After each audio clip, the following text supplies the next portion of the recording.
Current electricity.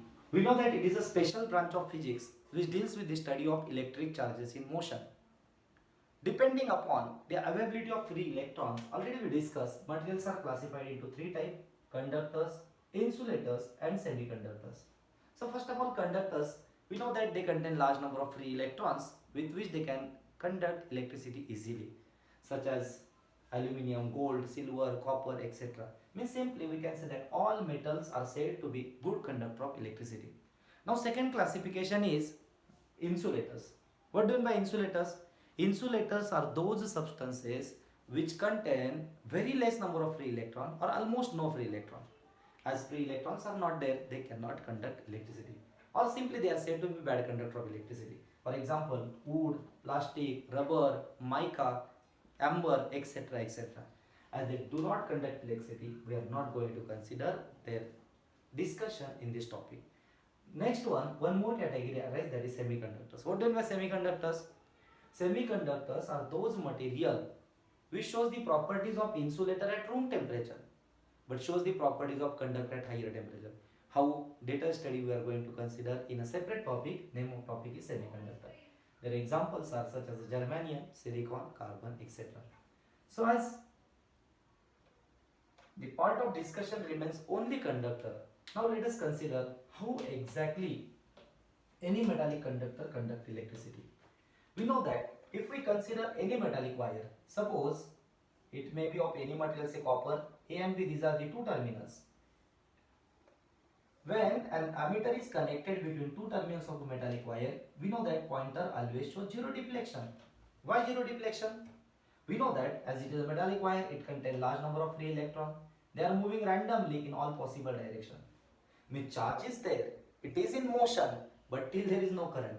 The reason is current is defined as net rate of flow of charge with respect to time. But in this case, if you consider across any section of this wire, on an average, number of electron per unit time towards both sides are exactly same.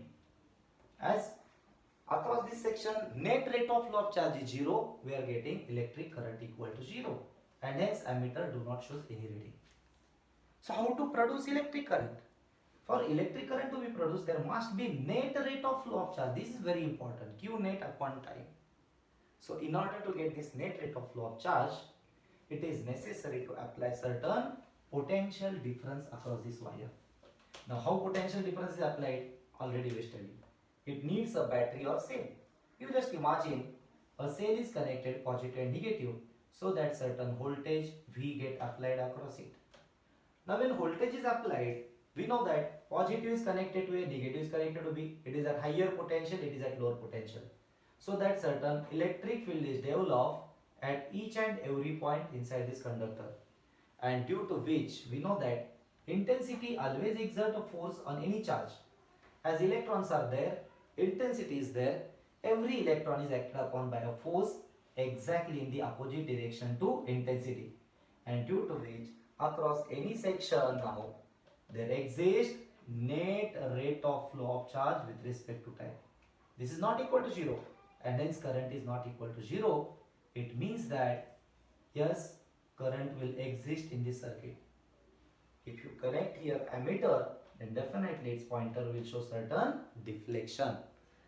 So in this way, by applying voltage, current can be developed in this metallic wire. But we know that current is the net rate of flow of charge with respect to time. Here current is developed only due to free electrons or their motion from negative to positive. There is a continuous motion of electron from negative to positive, and current considered in this direction is called as an electronic current. But generally in an electrical circuit, current we are representing with symbol I called as a conventional current. We are always showing from positive side to negative side. Why is it so? Why we are showing from positive to negative? You know it very well. It's a universally accepted sign convention. We know that heat always flows from high temperature to low temperature. Water flows always from high level to low level.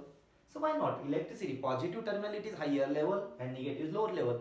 And that's why we are showing here current from, yes, positive side to negative side.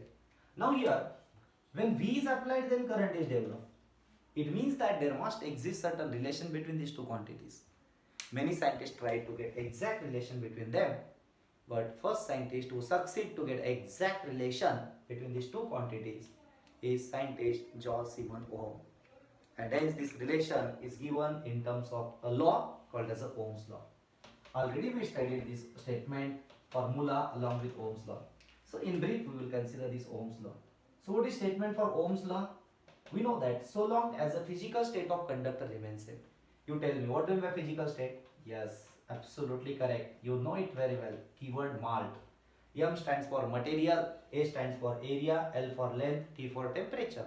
When these four factors remain same, voltage applied between two ends of metallic wire is directly proportional to current flowing through it. To remove this proportionality sign, we have to introduce a constant denoted with symbol R. And R is called as a resistance of the conductor. And no doubt this is very important term, which is defined as opposition to flow of electric current by that metallic wire. It is expressed in SI unit ohm. This is symbolical representation, or in full form you may write as a ohm. So this is one of the important physical term now, resistance. So this is the first form of Ohm's law. Even you can write it in two different forms, such as R is equal to V upon I by means of rearrangement of first equation, or you may write current is equal to voltage divided by resistance. So these are the three different forms of Ohm's law as applied for only external circuit. Here we are not considering a complete circuit. This is just the external part, only that metallic wire. Now here, if we consider a complete circuit, you just think over complete circuit. In a complete circuit, we know that there is a metallic wire having certain resistance. Now, actually, representation of resistance is made with zigzag pattern. This is a metallic wire of certain resistance. This is a cell of EMF certain, say capital E. This cell has an internal resistance, say small r. This is actual circuit. And I think everybody knows what do you mean by electric circuit. The closed conducting path of an electric charge is called as an electric circuit. We know that when EMF is applied, voltage is applied across this wire, and remaining small voltage, it gets developed across this internal resistance. There are two oppositions, one is outside the cell and one is inside the cell. As there is very less space in this symbol, we are representing generally internal resistance towards negative or positive side. Not a standard convention, you can use anywhere, either negative side or positive side. Now we know that current always represented in a circuit from positive side to negative side. Suppose I ampere is the current flowing through this circuit. Now just think over it. In a complete circuit there are two oppositions, external and internal. And who is energy supplier? That is a cell. So complete energy given by cell, it is utilized in two parts. Means we can say that energy supplied by cell, some part is used as a work done to overcome external resistance, while some part is used as a internal resistance. Now we know that energy is always equal to voltage multiplied by charge. If Q be the charge flowing through the circuit, then we can write here, yes, energy supplied by cell will be equal to voltage means EMF here into charge. Work done across external resistance will be V into Q, and here plus small v into Q. If we take Q common on both sides, it will be cancelled. Hence we will get equation E is equal to capital V plus small v. This is very important deduction. This equation so obtained, E is equal to capital V plus small v, is called as a Ohm's law as applied for complete circuit. Now it can also be expressed in different form. Here if we replace small v as a I into small r, we can write second form of Ohm's law for complete circuit. Even if we replace capital V as I into capital R by using Ohm's law, then we will get current is equal to EMF divided by total resistance R plus small r. This is also we discuss in 11th standard, and this is very important equation while solving problems. Already we solved number of numericals based on this problem. This formula, current is equal to EMF divided by total resistance. Many times while solving problem, smaller may not be given. If it is not given, just neglect it. But if it is given, it must be considered while solving problems. So I is equal to E divided by R plus small r. Now there is a question about capital R. Here only one resistor is there in external circuit, that's why R term is there. But sometime there may be two or more resistors, maybe in series or maybe in parallel combination. Then what will be modification in this formula? Same formula. Simply you have to consider R equivalent plus molar. Now how to get this R equivalent? R equivalent is decided by whether there is a series combination or parallel combination of resistors. Now just consider the application part of this formula. Current is equal to EMF divided by total resistance, R equivalent plus molar.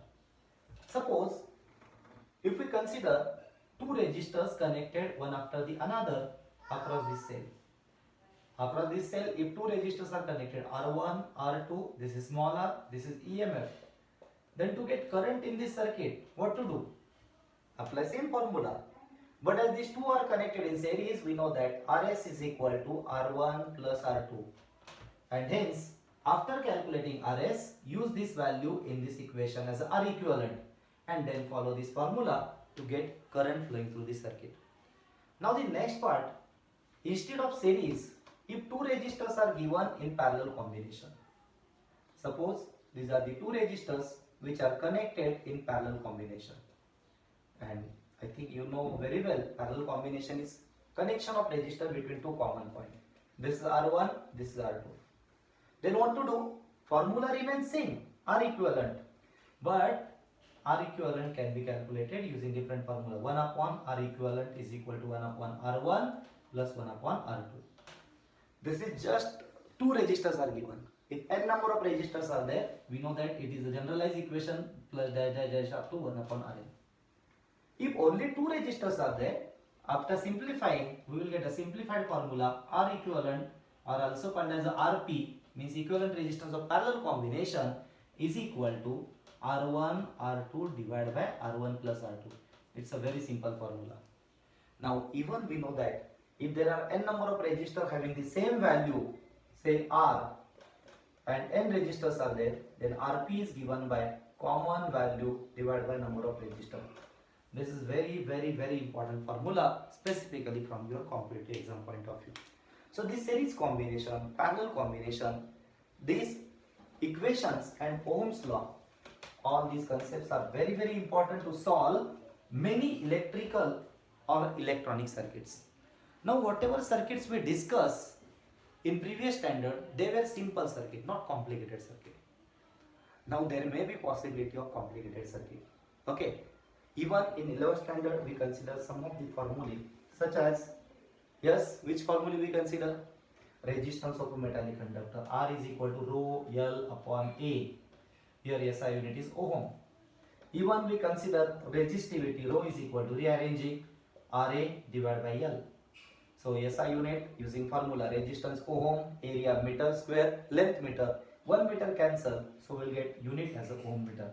Problem solving point of view, these are very important. Even next term is the conductance.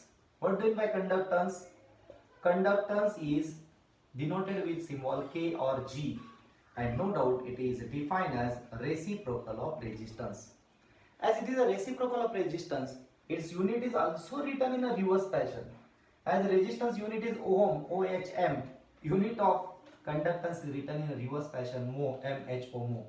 Or another word use, Siemens, SIEMEN, Siemens. Or symbol is also reverse, or it is inverted.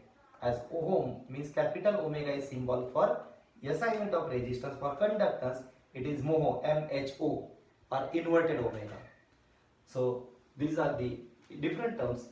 Even like reciprocal of resistance, reciprocal of conductivity is also there. Means if we consider 1 upon rho, it is denoted with symbol sigma and is called as conductivity. It is called as a conductivity. So SI unit of conductivity comes out as a mho per meter, or you may write Siemens per meter. Problem solving point of view, these are also important formulae. Now next concept which we discuss. See, all these formulae will be required again in 12th standard. Don't think that this is sufficient for 11th examination. 11th examination is cancelled and now there is no question. No. All concepts of 12th standard are based on all the concepts from 11th standard. Because same name is given for this topic. So you can understood. Without knowing this basic concept, you can't understood anything from 12th standard. So here, more additional concepts such as the work done to overcome external resistance. For example, if we consider this resistor of resistance R, say I ampere current is allowed to pass through it by applying certain voltage for certain time period t second. Then we know that to overcome this resistance, certain work is required, and it is given by three equations. Which are these three forms of equation? So I think W is equal to, everybody knows it. W is equal to Vishwakarma Institute of Technology VIT, or you may write I square RT, or maybe V square T divided by R. So these are the three different forms of equation to calculate work done to overcome the resistance of a given circuit. Now here work done always expressing SI unit joule. Like work done, actually based on this concept, there is one more important law which you have to remember, and that is Joule's law of heating effect of electric current. Many devices works on this principle. You know that electric heater, it is a device which obeys Joule's law. So what is Joule's law? Whatever work is done to overcome this resistance, actually resistor has one drawback. It cannot store energy like capacitor or condenser. Whatever work is done, it is always given out in the form of heat energy. And this is the idea or concept utilized by scientist Joule. According to Joule, this work done completely converted into heat, and hence according to Joule's law, we can say that heat produced in a resistor is given by formula I square RT, or directly proportional to I square RT. So this is the law given by scientist Joule. Now the next important term which we are going to discuss, that is electric power, denoted with symbol P. And I think everybody known with this term. It is very common. In Marathi it is called as a Shakti. So electric power is defined as the rate at which electric work is done, or the rate at which electrical energy is consumed. Energy consumed per unit time. This is nothing but formula or definition for electric power. So as per formula, unit comes out as joule per second. But instead of using such a lengthy unit, shortcut unit use, it is watt. So capital W or WATT watt. 1 watt we can write as a 1 joule per second. Generally in industrial applications, we know that higher power generation is there, or higher power equipments are utilized, and hence this watt smaller unit is not sufficient. Certain higher units are used, such as a kilowatt. So 1 kilowatt, we know that it is 1000 watt. Even megawatt, 1 megawatt is equal to 10 raised to 6 watt. And even another unit used, it is horsepower. We know that 1 HP, yes, 1 horsepower is equal to 746 watt. So these conversion factors will be required while solving problems. You have to remember everything. Then lastly, in 11th standard, we consider one of the very important concepts, that is energy calculation. In our day-to-day life, in our household appliances, we are using electrical energy. So how its record is kept? So there is a one important device called as the energy meter, which record this energy consumption. And this energy consumption record, it is given in terms of a standard unit called as a BOT, Board of Trade Unit. 1 BOT is 1 unit shown by our energy meter, and this is equal to how much energy? 1 kilowatt hour. And already we discussed 1 kilowatt hour is 36 into 10 raised to 5 joule. How we got this conversion factor? As per the formula, see here, we know that power is equal to energy divided by time. So we can write here energy is equal to power multiplied by time. Now energy unit is joule, power is expressed in watt, and time in second. So 1 joule will be equivalent to watt second. 1 joule will be equivalent to watt second. Now here 1 kilowatt hour is equal to 36 into 10 raised to 5. How to get it? See here, 1 kilowatt hour. Kilowatt converted into watt. So 1000 10 raised to 3 watt. Hour in second, 3600 second. So this is watt second. And now from this watt second can be replaced with joule. So we can write 36 into 10 raised to 5 joule. So in this way we can verify this conversion factor. Now for 1 unit, 1 Board of Trade unit, rate is decided by MACB, and depending upon which how many units of electrical energy consumed in a day or in a month, energy bill calculation is done. So already we solved numerical based on this concept. Now one of the important last concept from this topic, which is left, that is temperature dependence of resistance. We know that there are four factors on which resistance depends: malt, material, area, length and temperature. When temperature is constant, we know that resistance is given by formula rho L by A. But when mol is constant, material, area and length are not changed and temperature is varied, then what is the relation? For metals, it is observed that resistance is directly proportional to temperature. And from which we got one of the important formula: resistance at second temperature is equal to R1 in bracket 1 plus alpha in bracket T2 minus T1. Do you recall this formula? Yes. R1 is original resistance at T1 temperature. R2 is the new resistance to be calculated at second temperature T2. And alpha is called as a temperature coefficient of resistance. Based on this, actually, we solve numericals also. And now, by using all these basic concepts, which we studied in 11th standard, we can solve only and only simple circuits. What do you mean by simple circuits? Those circuits in which there is single cell or maybe two or more resistors which are connected either in series or maybe in parallel combination. When number of cells are connected in a given circuit, may not be in series or may not be in parallel combination, then it is not possible to solve this circuit by using Ohm's law, external circuit, complete circuit, laws of series combination, laws of parallel combination. It needs certain advanced concept, and this advanced concept we have to discuss in 12th standard. So limitation of 11th standard gives rise to starting phase of current electricity in 12th standard. So just to overcome this limitation of Ohm's law, certain additional concept we are going to discuss in 12th standard, and that is two important laws given by one more scientist, and name of scientist is Kirchhoff. The first article belongs to 12th standard, that is Kirchhoff's current law and Kirchhoff's voltage law, or simply Kirchhoff's laws of electricity. So in next lecture we will start with laws of current electricity given by scientist Kirchhoff. Okay, thank you.